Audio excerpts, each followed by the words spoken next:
И вот как это назначение прокомментировал глава Ингушетии Махмуд Али Калиматов. В своем телеграм-канале он написал следующее. Михаил Владимирович не раз доказывал свое умение находить эффективные решения в самых сложных ситуациях. В период пандемии и экономических санкций он сумел сохранить стабильность в приоритетной социальной сфере и в экономике. Даже в самый трудный период доверие населения к работе правительства оставалось высоким. Уверен, что Михаил Владимирович также эффективно продолжит курс решения новых задач, которые должны определить будущее России. От технологической независимости и цифровой трансформации до поддержки семей и развития регионов.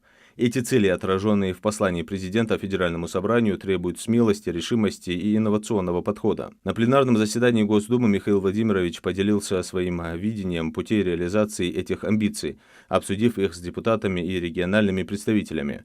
Не могу не выразить благодарность за внимание к решению вопросов, касающихся развития Ингушетии. Его поддержка и понимание имеют огромное значение для нашего региона. Желаю Михаилу Владимировичу удачи и успеха в работе на благо нашей страны.